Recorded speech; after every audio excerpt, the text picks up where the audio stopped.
주셔서 감사합니다.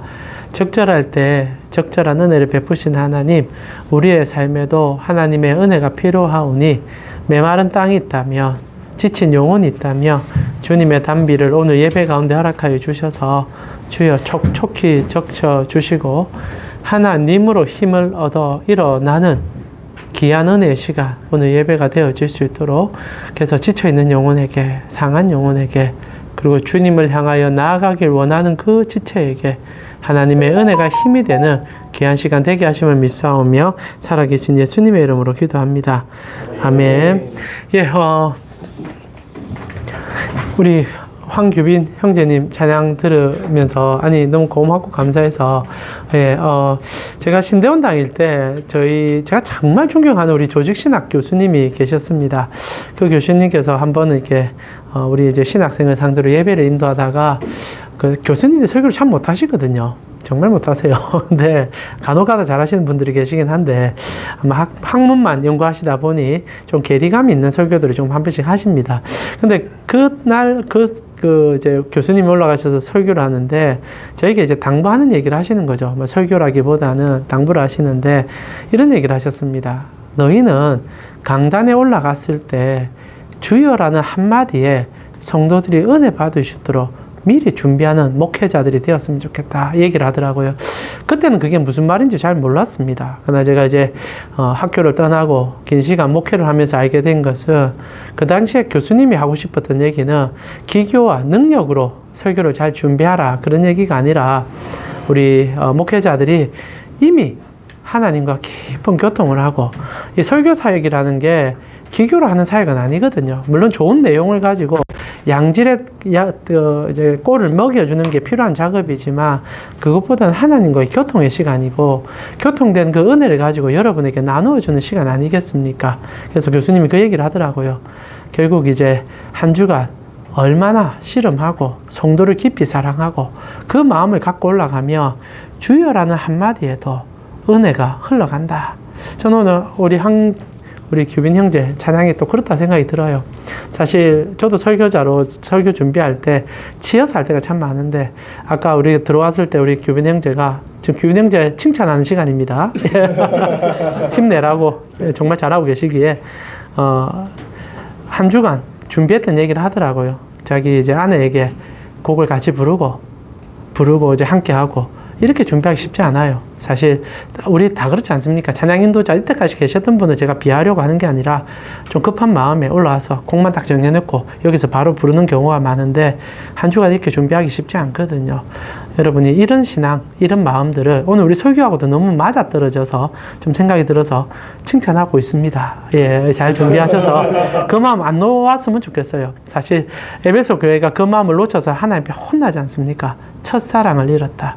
첫사랑은 언제나 준비하고 애달프고 그리고 잘하는 건 아닌데 그 마음을 쏟아내는데 어느 날 기교가 생기고 스킬이 생기니까 그게 다 사라지더라고요. 저도 그러한 것 같아요. 우리 그러지 않았으면 좋겠다는 생각이 듭니다.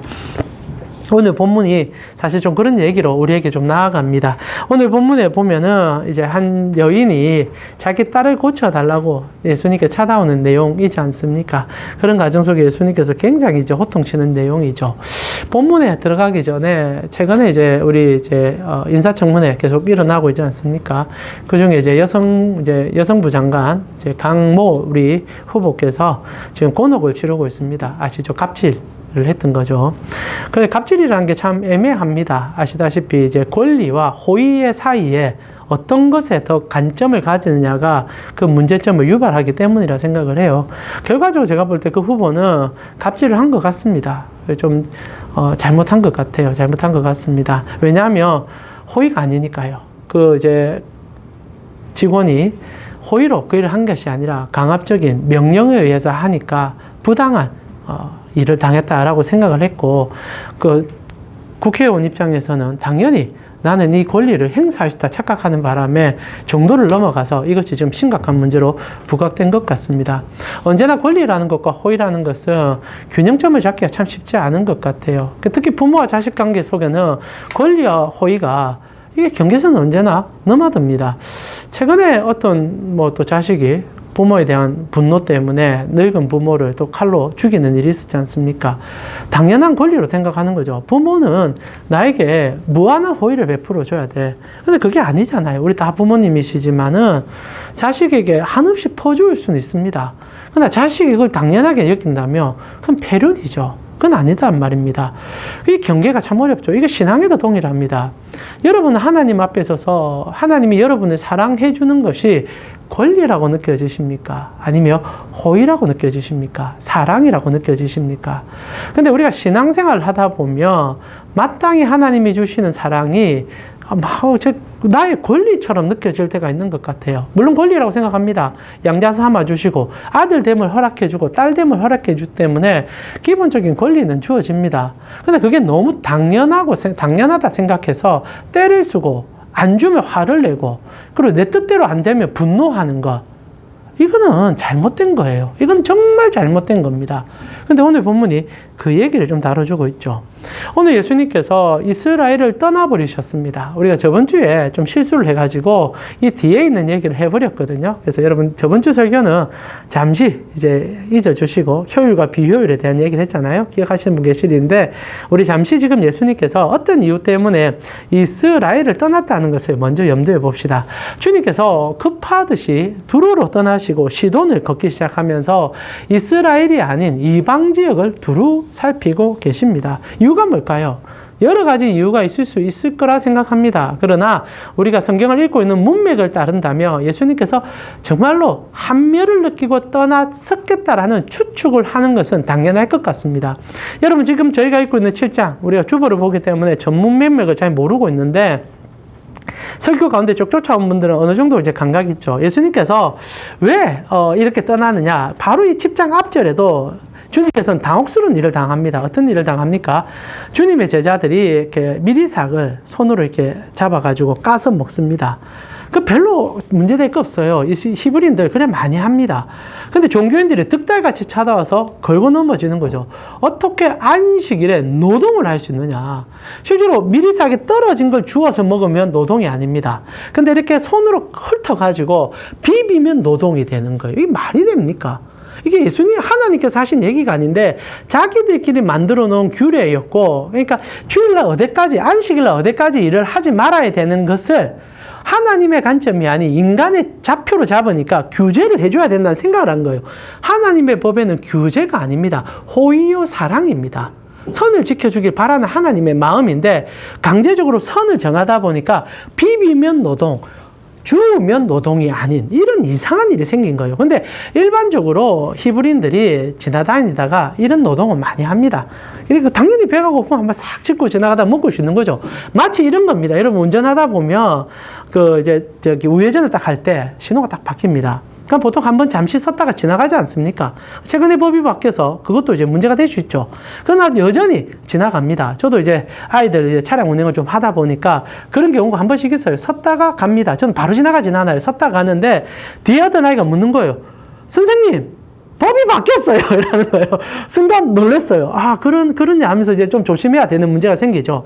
그런 식으로 지나가는 것이 우리에게 익숙하다 보니까 법은 바뀌어도 그게 그냥 관용적으로 지켜지는 경우가 있듯이 그런 것에 대하여 아무도 흠을 안 잡습니다.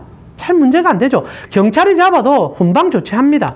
근데 종교인들 찾아 득달같이 말하면서 너 잘못했잖아.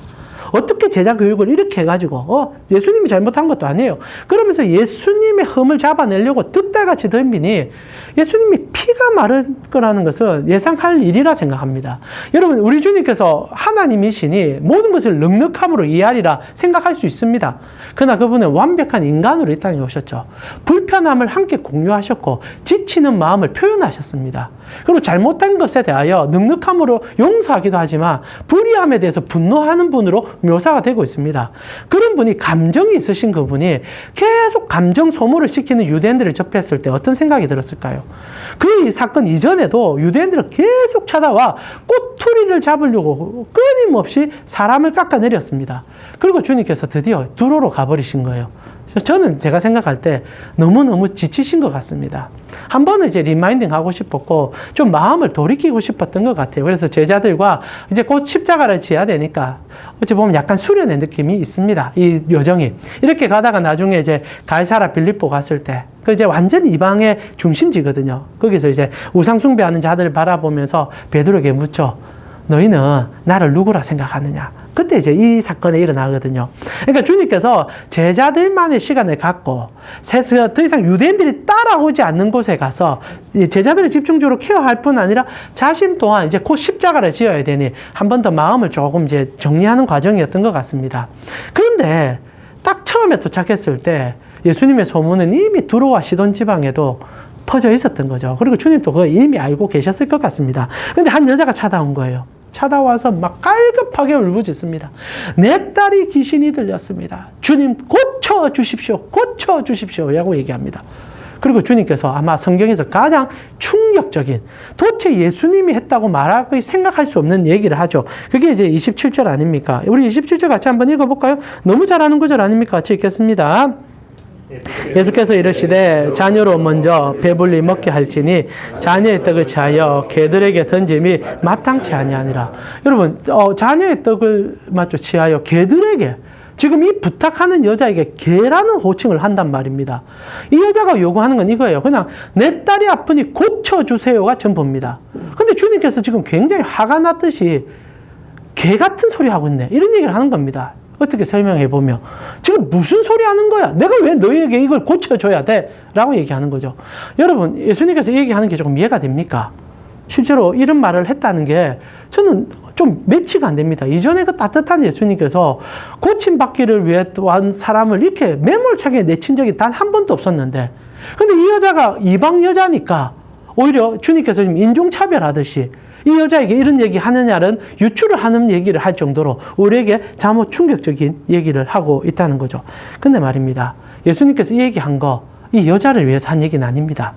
지금 이 모든 상황에 어떻게 보면 유대인뿐 아니라 주님을 어떻게 생각하는 거에 대한 모든 사람에 향한 외친 것 같다는 거죠. 실제로 이 여자, 실제로 이 얘기를 하는 것은 지금 주님께서 당연히 요구하면 들어준다는 결과치를 갖고 찾아간 것 같습니다. 이때까지 그리 하셨으니까요. 이제 권리를 호의로 착각하는 일들이 생기기 시작한 겁니다. 호의를 권리로. 잠깐 헷갈리기 시작합니다. 자, 중요한 것은 주님께서 늘 고쳐주고 있으니까 당연히 나도 고쳐준다는 생각을 하게 되는 이 이상한 일이 오늘 본문에 시작되고 있다는 거죠. 여러분 어떻게 생각합니까? 여러분이 주님 앞에 나아갔을 때 주님은 당연히 내 모든 기도를 들어줄 수 있으니까 어떤 말이든 다 해줬다고 생각하십니까? 저는 그렇게 생각합니다. 주님은 다 들어주시는 분이 맞습니다. 그러나 그리 하더라도 그것이 주객이 전도되어 안 들어주는 것에 대하여, 그리고 내 마음대로 되지 않는 것에 대하여 분노한다면 그것은 다른 문제가 되겠지요. 실제로 예수님께서 그 문제 때문에 유대 지역을 떠나셨습니다. 종교인들이 예수님은 하나님인 것을 아직 인지하지 못하고 있습니다. 그러나 그들이 생각하는 하나님은 당연히 우리가 어떤 일이든 계획을 짠다면 우리의 호흡과 발에 맞춰주는 분으로 인식하고 있었던 거죠. 그래서 하나님의 법마저도 자기 마음대로 재단하는 거예요. 손을 비벼서 먹는 것이 노동이다. 성경이 안 나와요. 근데 자기들이 생각하는 방식 안에 자기들의 권리를 챙기고 있는 겁니다. 하나님이 안식일을 거룩히 지키라 했으니, 노동하지 마라 그랬으니, 내가 이래 정해주니, 내가 정해주는 범위에서 벗어나지 마. 이거 하나님의 뜻이야 라고 말하는 겁니다. 가장 이 폐단이 언제 일어났었습니까? 종교개혁 일어나기 전까지 로마 카톨릭이 그래 하지 않았습니까? 사제주의가 그거 아닙니까? 권력을 사제들이 독점합니다. 지금도 동일하다고 생각해요.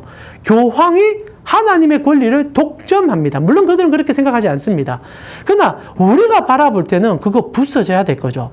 종교개혁자들이 왜 종교개혁을 합니까? 하나님의 권위는 하나님만이 갖고 있다. 우리는 그 은혜를 입는 수혜자일 뿐이다. 어느 누구도 그것을 독점할 수가 없다. 그래서 만인 제사장설이 나오기 시작한 거 아닙니까? 모든 믿는 자들은 다 제사장이다. 우리는 다 동일하게 하나님의 은혜를 받을 수 있고 그것이 당연한 것이 아니라 하나님의 긍휼과 사랑 때문이다. 그래서 우리는 하나님 앞에 무릎 꿇어 모두가 하나님의 사랑 안에서 녹아가야 된다라는 얘기를 하여 개혁을 시작한 겁니다. 근데 그게 오늘날 다 무너졌죠. 어느 목사님이 그런 얘기를 하더군요. 한국 교회는 각 교회마다 교황을 세웠다. 목사가 권리를 독점하고 하나님의 명을 자기가 휘두르려고 하고 있죠. 아마 주님께서는 그런 교회 오늘 본문과 똑같이 혐오감을 느끼며 싫어서 떠날는지도 모르겠습니다. 교회는요, 목사도 사라지고 직분자도 사라지고 오직 예수의 십자가만 보여야만 합니다. 그리고 그 십자가의 은혜를 경험한 사람들이 직분이 이미 있으면 있을수록 더 낮아져 섬기고 우리 주님이 해주신 발을 씻겨주는 행위까지 할 수 있는 곳이 참다운 교회가 아닐까요? 주님은 그렇게 하고 싶어 하셨고 그것을 보여주고 싶어서 인류를 창조하셨고 그 사랑을 끊임없이 보였습니다. 아담을 만드시고 진짜 아담을 상전처럼 모셔줍니다. 아담이 죄를 지어도 주님이 폭력을 행하지 않습니다. 그 말을 다 들어주세요. 이런 부모가 어디 있고 이런 사랑이 어디 있습니까? 그러나 언제나 우리 편에서는 폭력을 행하고 언제나 우리는 권력을 그리고 우리의 주장을 앞세우기 바빴죠. 그래서 주님이 떠난 겁니다. 그런데 이방에 가서 잠시 소리를 듣고 싶지 않았는데 또다시 똑같은 모습의 형태가 유지되고 있는 거예요. 주님, 고쳐주세요. 고쳐주세요. 주님이 화가 나버린 겁니다. 물론 이 여자를 향해서 화가 난 게 아니에요. 우리를 향해서 그리고 주님을 하나님을 오해하는 모든 자들을 향하여 화가 나버리신 겁니다. 그리고 얘기하는 거죠. 나의 권위는 자녀에게 주는 것이다. 여러분, 자녀는요, 부모에게 권리를 찾는 게 아니라 사랑을 찾는 자들이에요. 진짜 사랑받는 자녀들은 어떻습니까? 아버지를 심히 존경하되 그 아버지에게 바름을 그리고 사랑을 요구하는 것. 그것이 좋은 관계 아닙니까? 근데 어느 순간부터 아버지와의 관계는 다 사라지고 오로지 권리만 요구하고 있는 그들을 바라보니 주님께서 자녀가 아닌 너희는 개야. 너희는 짐승과 같아. 끊임없이 하나님을 이용하려고 하는 내가 영혼을 주지 않은 그 피조물의 일부분과 동일해져 버렸어. 너희를 누가 하나님의 자녀라 부를 수 있겠니? 너희는 오로지 목적이 딱 하나야. 하나님을 이용하려고만 하는 자들. 주님의 음성에는 이것이 내포되어 있다는 겁니다. 그런 과정 속에 오늘 주님께서 어찌 보면 타켓이 잘못 잡힌 것 같긴 해요. 이 여자가 무슨 잘못이 있겠습니까? 남들 다 하니까 한 것뿐이에요. 이게 하나의 덫이죠. 교회가 다 그리 하니까, 성도가 다 그리 하니까 이거 당연하다고 생각하는데 단 한 번도 당연한 것이 없습니다. 여러분이 구원받은 것은 하나님이 자기 몸을 찢어서 주신 은혜의 산실입니다. 고맙고 고마운 것뿐이에요. 권리가 어디 있습니까? 늘 밑바닥에서 감사를 외쳐도 끊임없는 건데 그것을 사랑해주고 품어주니 고마움으로 나아가야 되는데 그게 안 되는 거죠. 실제로는 이 여자 같은 경우에 한 타켓이 되어서 안타깝긴 하지만 이 여자는 이 타켓이 되는 바람에 무엇보다 큰 은혜를 누리게 되지 않습니까? 실제로 이 여자가 어떤 여자인 줄 아십니까? 본문에 많은 정보를 흘려주진 않지만은 시대의 대표상이고 어떻게 보면 우리가 추구하는 정말 행복과 그리고 우리가 추구하는 그 참된 가치에 대한 역전 현상을 일으킨 한 여인에 대한 이야기이기 때문입니다. 이 여자에 대해서 성경은 몇 가지 단서를 주지 않지만 첫 번째 두 가지 단서를 주죠. 26절에 보니까 이 여자는 헬라인이고 수로보닉의 족속이다라고 되어 있습니다. 이 말이 굉장히 중요한 말이라고 생각해요. 첫 번째 헬라인입니다. 헬라인이 무슨 말이냐? 귀족이란 뜻이에요. 그 시대에 헬라인이라는 것은 로마인이 아니잖아요. 요즘 헬라인이라고 부르고 있습니다. 헬라인이라는 것은 몇백 년의 시간을 거쳐오면서 귀족의 집안을 유지해왔던 사람들에게 호칭을 해주는 경우가 많습니다. 그래서 이제 물론 사도행전에 보면 헬라인을 이제 유대인과 나누는 기준점으로 얘기할 때 그 헬라인은 출신 성분에 대한 얘기지만 여기서 나오는 헬라인이라는 관점은 조금 다르다라는 거 이해하셔야 됩니다. 그러니까 이방의 두로 지역에 있는 헬라인, 그러니까 두로 지역에 있는 헬라 가문의 여전히 그 집안의 그 은혜를 입어갔던 여자다라는 거죠. 그런 과정 속에 족속에 대한 이야기도 나옵니다. 이게 수로보니게죠. 여러분, 수로보니게라는 것은 수리아와 페니키아의 합성어입니다. 그리고 수리아와 페니키아는 딱 하나의 이유로 불려지는 나라였어요. 무역국가. 무역국가. 수리아와 페니키아는 합쳐져서 이 수로보니게라 불리면서 모든 무역을 독점했던 인물들로 부를 수 있습니다. 그러니까 오늘날 우리로 표현하면 삼성가의 여인이다. 이렇게 불러도 될 것 같아요. 어마어마한 부를 가지고 노블리스한 여자였다는 거죠. 근데 이 여자에게 딸이 귀신이 들린 겁니다. 자, 귀신 들렸다라고 성경은 얘기하는데 모든 문제가 다 귀신 들린 건 아니에요. 정신병도 당시에는 귀신 들렸다고 착각하는 경우도 있었고, 예수님이 오늘 본문에서도 단순히 그 병을 고쳐주는 것을 끝냅니다. 실제로 이런 부자였고 노블리스한 이 귀족 가문의 여인이었는데 딸이 지금 병에 걸렸단 말입니다. 이유가 뭘까요? 성경 그 이유는 얘기하지 않습니다. 근데 원인 제공자에 대한 이야기는 해주고 있어요. 실제로 마태복음을 보게 되면 15장에도 같은 얘기가 나오거든요. 똑같이 나올 때 오늘 본문에는 그렇게 하진 않는데 예수님이 고쳐준 다음에 이제 고쳐주기 전에 이 여자에게 믿음이 크다. 네 소원대로 될 것이다. 라고 얘기합니다. 너의 믿음이 대단하다 얘기하죠. 자, 그러면 이렇게 조금 뒤집어 생각할 수 있습니다. 지금 이 딸의 문제를 가지고 주님은 이 여인의 믿음으로 이 딸을 고쳐주고 있단 말입니다. 그러면 이 여인의 믿음이 좋기 때문에 고쳐준다는 이야기도 될 수 있겠지만 이 딸이 아픈 이유가 이 여인 때문이란 얘기일 수도 있다는 거죠.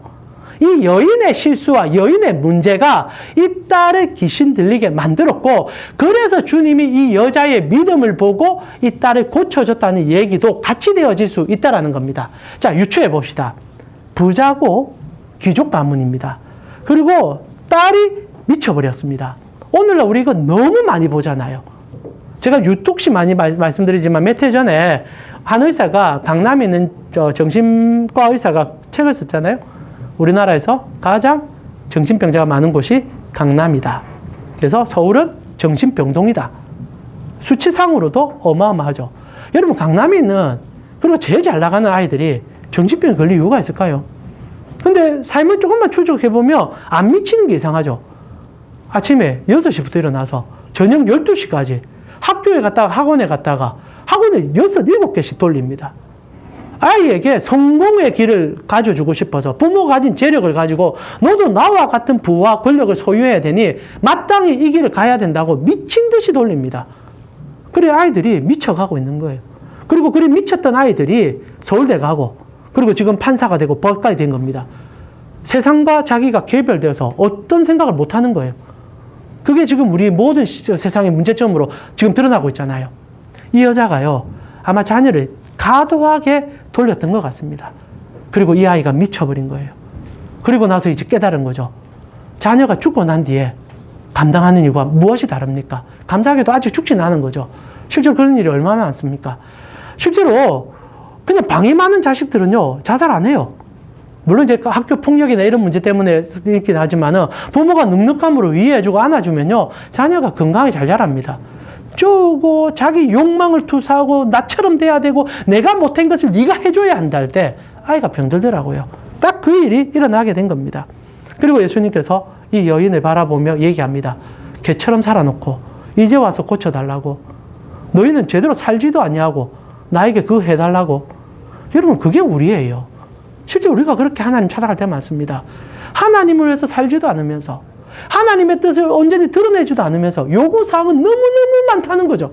그런데 너무 감사하게도 그 요구사항 주님이 웬만해서는 다 들어줍니다. 그러나 오늘 폭발해버린 거예요. 이 폭발함이 가르침이라 생각하면 감사한 거죠. 그래서 여인이 이제 얘기합니다. 주님, 아닙니다. 지금 제가 착각한 것 같습니다. 뭐라고 얘기합니까?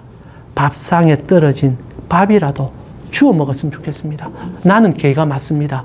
정말 떨어지기만 한다면 먹을 수 있습니다. 은혜를 회복한 거죠. 호의를 회복한 거예요.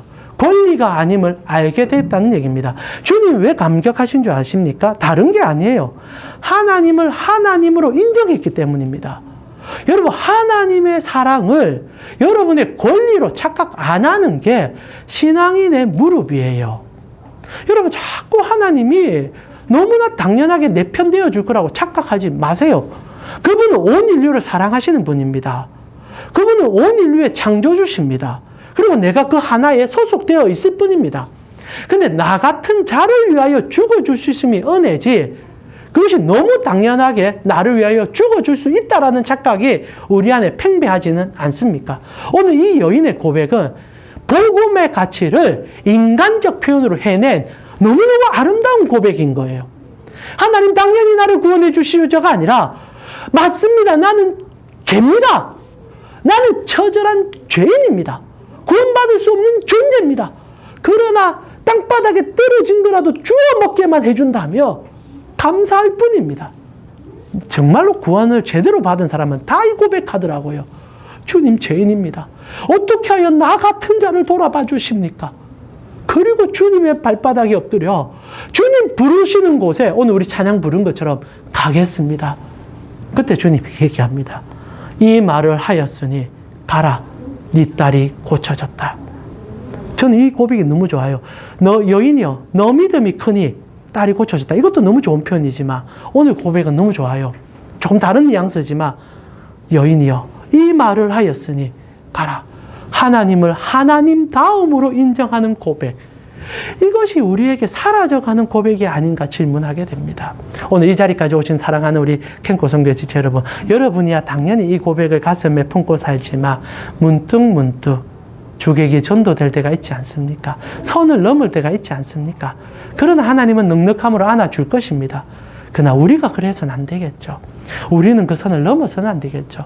하나님을 하나님 다음으로 인정할 때 하나님의 놀라움이 여러분에게 어떻게 주어지는지를 알게 되며 단 한 가지가 나오겠죠. 진짜 감사가 나오겠죠. 감사는요, 하나님이 하나님 다움을 깨달을 때 나올 수 있는 넘쳐나는 셈임을 깨달을 때 우리 캔코 선교회 지체들이 하나님을 하나님으로 높이며 우리의 삶을 주님께 메어 달아 그분의 뜻으로 살아가기를 소원하는 여러분 되어지기를 기도드립니다. 이제 우리 같이 한번 기도하면서 주께 나아갔으면 좋겠네요. 오늘 어느 순간부터 하나님 다움이 사라졌습니다. 그분은 지존자십니다. 그분은 전능자시요 모든 것을 창조하신 분이십니다. 그런데 나를 알아주셨고 나를 구원해 주셨습니다. 그렇다면 오늘 이 여인의 고백처럼 너무너무너무 감사해서 주님이 하시는 말이라며 무엇이든 들을, 그리고 무엇이든 해야 돼. 그런 고백과 은혜로 나아가는 게 합당하지 않겠습니까? 그러나 주님께서 그걸 원치 않으셨습니다. 그래 하지 마라. 너는 내 양자야. 너 내 딸이야. 내 아들이야. 권위도 줄게. 힘도 줄게. 함께 가자. 고맙고 감사해야죠. 너무너무 기뻐해야죠. 여러분 오늘 설교를 들으시면서 여러분 각자의 마음에 하나님 주시는 마음이 있으리라 생각합니다. 그래서 함께 고백드리면서 주께 나아가는 시간 함께 가졌으면 좋겠습니다. 같이 한번 기도드리겠습니다. 하나님 감사합니다. 오늘도 우리 사랑하는 캔코 선교회 지체들과 함께 주의 마음을 들으며 주의 사랑으로도 또 나아갑니다. 하나님을 하나님 다음으로 여기지 못하는 저의 모습 또한 오늘도 설교 속에 보게 됩니다. 하나님 너무나 당연하게 주님은 이 일을 해주셔야만 한다 생각하여 오늘도 오는 길에 그래 얘기했던 것이 저이기도 합니다. 하나님 참 부끄럽기도 합니다. 그러나 하나님 정말로 하나님 못됐고 악해서 그런 것이 아니라 힘들고 지쳐서 그러한 것도 있으니 주님 불쌍히 여겨주시고 우리의 삶에 하나님의 은혜가 머물고 하나님의 마음으로도 나아갈 수 있는 우리 모든 지체가 되었으면 좋겠습니다. 하나님의 마음이 하나님의 사랑이 우리 안에도 또 녹으시도록 인도해 주시옵소서. 하나님 너무 감사합니다. 복음의 은혜를 그리고 주님의 십자가를 앙망하고 생각해 보면 무한히 감사한 것뿐입니다. 정말 나 같은 죄인을 세상 속에서 탐욕과 정욕에 물들어 무가치한 인생을 살아갈 나를 불러주시고 십자가의 피로 깨끗하게 씻어주셔서 아들 삼아주시고 이렇게 목사 삼아주시고 성도 삼아주셔서 너무 감사합니다. 하나님 그러나 때로는 너무 힘들어서 하나님께 이것저것 달라고 얘기할 때도 많습니다. 내 뜻대로 안 되면 화를 내기도 했었습니다. 하나님 그런데도 참아주셔서 너무 감사하고 그래서 아들이라 칭해주셔서 너무 감사합니다. 감사를 권리로 착각하지 않도록 호의를 나의 욕망과 바꾸지 않도록 하나님 오늘도 내 영혼 지켜주시고 하나님을 향한 이 발걸음을, 우리의 발걸음을 주님 보호하여 주시옵소서. 지금은 우리 주 예수 그리스도의 은혜와 하나님 우리 아버지의 무한하신 사랑과 성령님의 감화, 감동, 교통케 하심이 하나님의 사랑을 당연하게 여기지 아니하고 그 사랑을 입었음을, 그 사랑을 먹었음을, 그 사랑으로 이끌어 주심을 감사로 고백하여 주님과 함께 이 길을 걸어가길 원하는 캠코 성교의 지체된 머리 위에 지금부터 영원토록 함께 있을 지어다. 아멘. 주님과 동행하시는 여러분 되어지기를 기도합니다. 네.